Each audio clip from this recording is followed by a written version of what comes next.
You know, it's kind of weird when you really think about it, that throughout all the shows that I and others are fans of, and pretty much they're almost the same kind of shows, that it seems that when it comes to any kind of romance that's indicated between some of the main characters, they always go back to the status quo.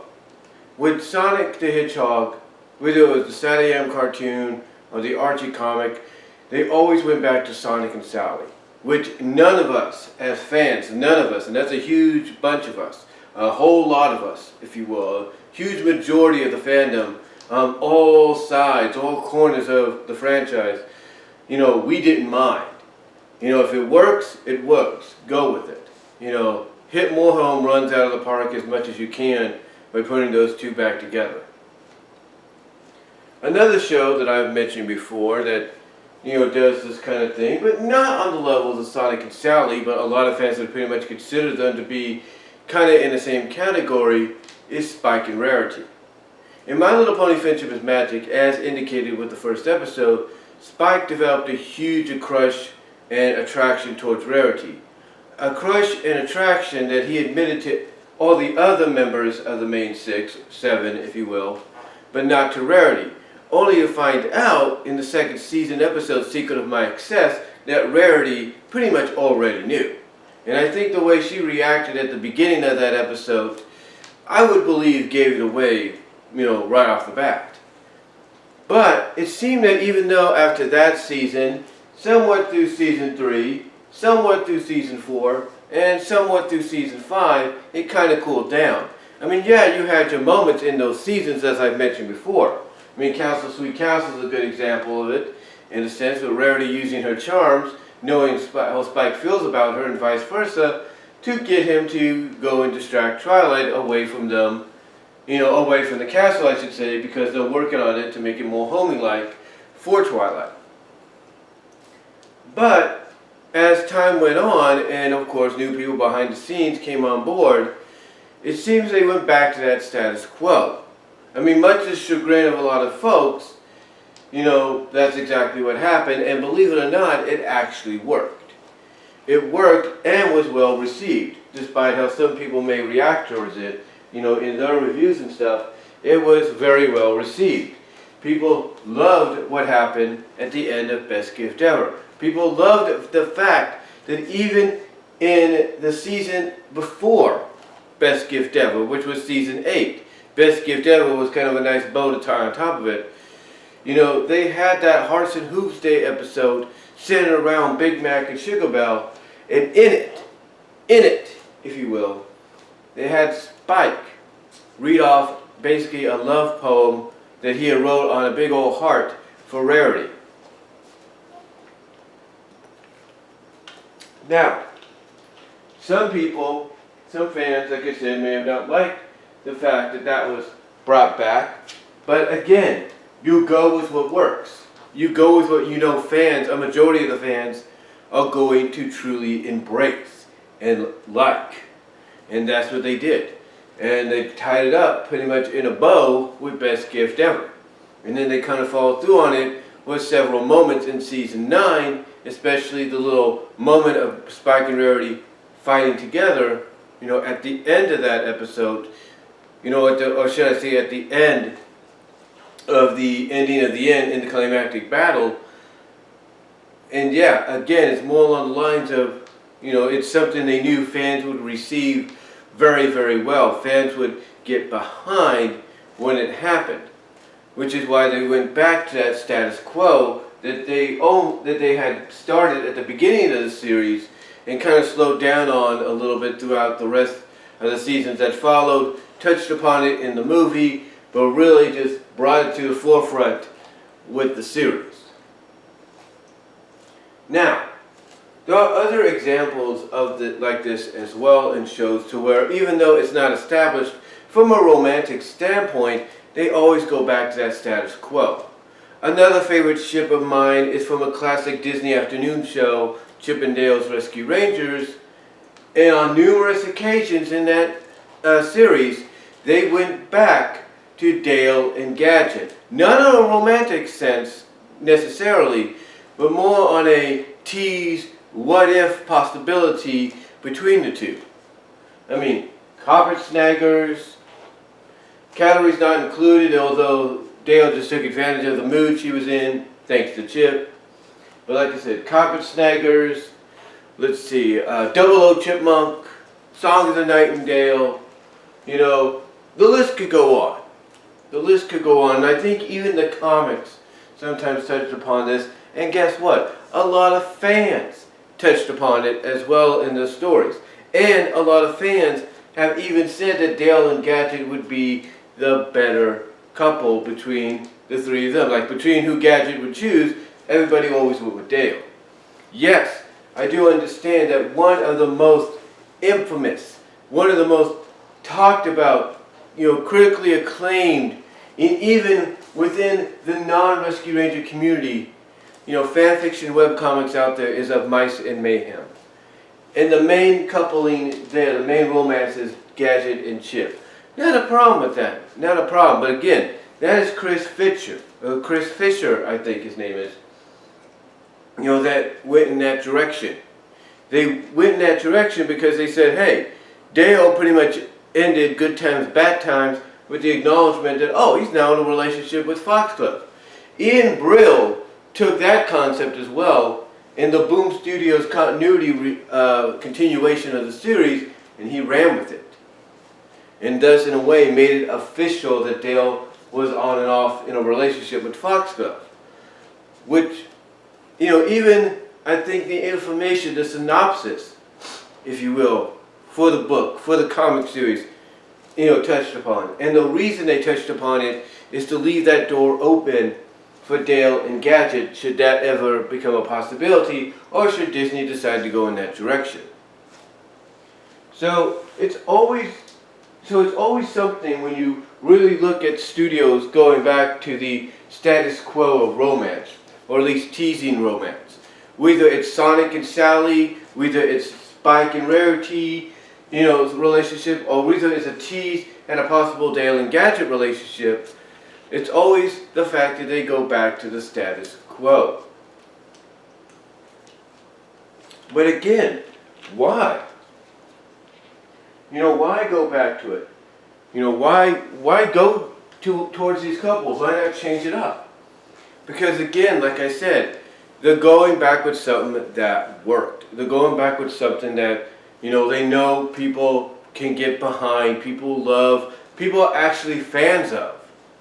Like I said, when you look at Dale and Gadget, it's more along the lines of, hey, here are these two characters that are very identical in a way, you know, what they like to do, you know, how creative and imaginative they could be, you know, why not go with them? Why not go with them? And then you look at, you know, Spike and Rarity, and it's like, well, that, you know, to some that's like, you know, to some it's like, that doesn't make sense. Why would you want to put Spike and Rarity together? It doesn't make sense. The age gap is too different. It's because it's a world of fantasy. In a world of fantasy, anything is possible. That's a fact.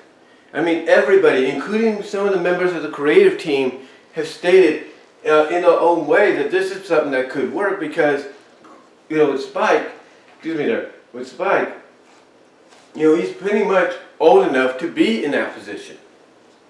Now, they didn't straight out say that, but they you know, worded it in their own way. They kind of, I guess, excuse the fact that, yes, this could happen. This potentially could happen.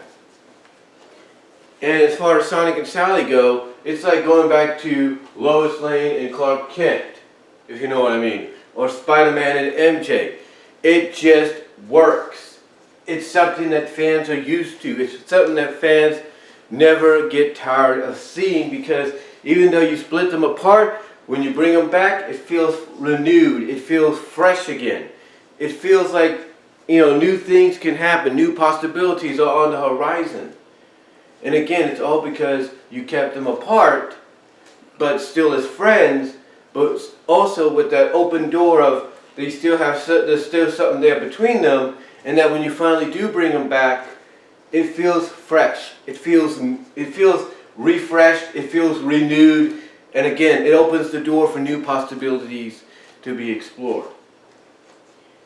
So, to me, it's always about starting, to me I should say, it's all about, starting fresh, if not restarting fresh and restarting anew, when, a lot of studios, comic book publishers and all that, go back to the status quo of these romances, or these teased romances, or the teased love of any kind, because they know it works. They know it works, and it might just be a temporary deal. It just might be a temporary deal when you think about it, but, when you really get down to it, with a lot of these, they could have avoided them many, many times. They could have. Sonic and Sally, they could have kept them as friends and nothing else. They could have had them go off with other characters.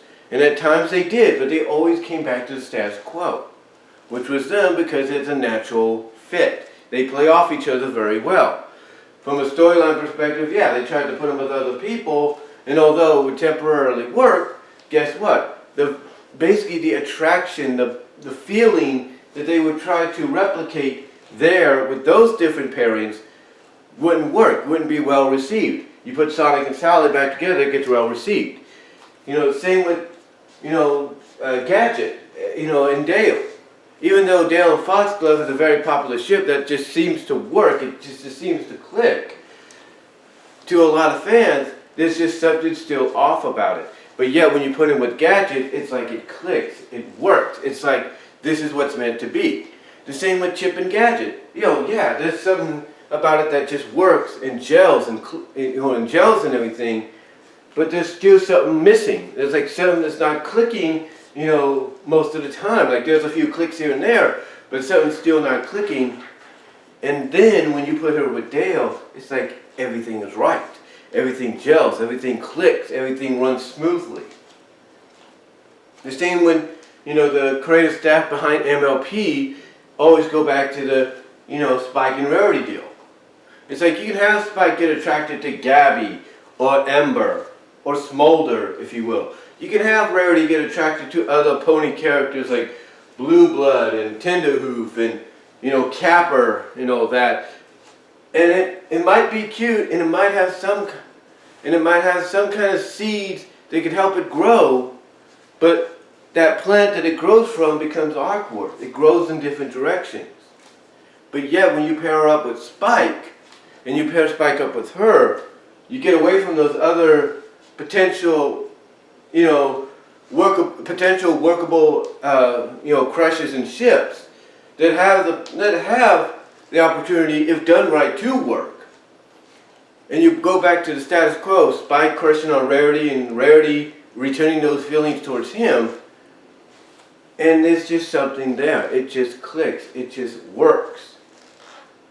There's just something about it that, gels them perfectly together. Again, you could have Rarity, crushing and being attracted to the like of Tenderhoof and Blue Blood and Capper, and there might be something there that could, and there might be out of the latter two, might be something there that could work, that could gel, that could work. But yet there's still going to be something missing.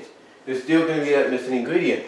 And yet when you go with Spike doing the same thing with Smolder and Ember, if you will, and Gabby, if you will, it's like, yeah, that could work. There's that potential of good, several ships, several romances, gelling perfectly together, but yet there is still something amiss. There's still something amiss, and we don't know what it is.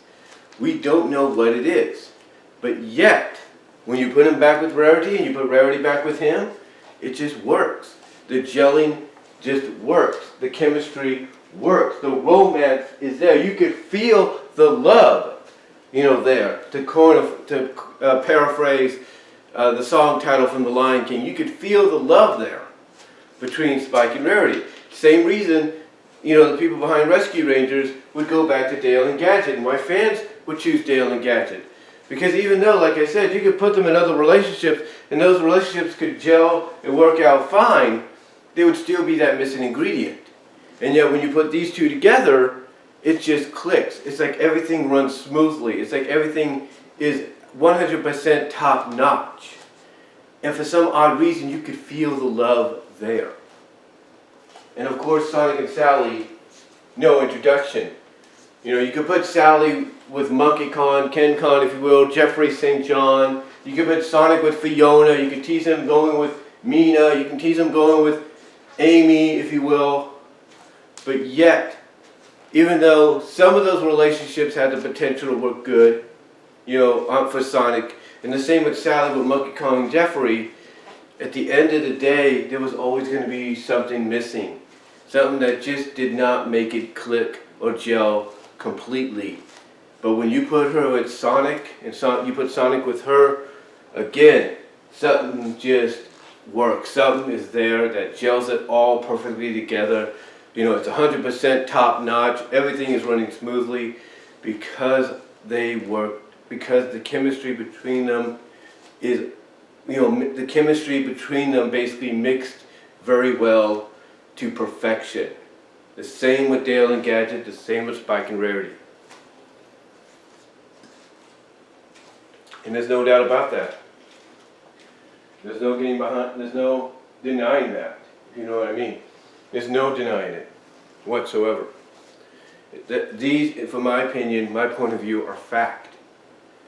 Because again, if you take a look at a lot of these ships, you will see that they have fan bases behind them, support behind them. They would even surprise the die-hardest of fans. But what do you guys think? What are your thoughts on these relationships? Why do you think not only fans but studios always went back to them, teased them, kind of Easter egg them like, hey, what if? You know, or would you accept it? Or hey, maybe it did happen. Or hey, we're going to go back to this because we know it works. What are your thoughts? Let me know down below in the comments as well as in the live chat during the premiere. Like the video, and I am out. You all take care.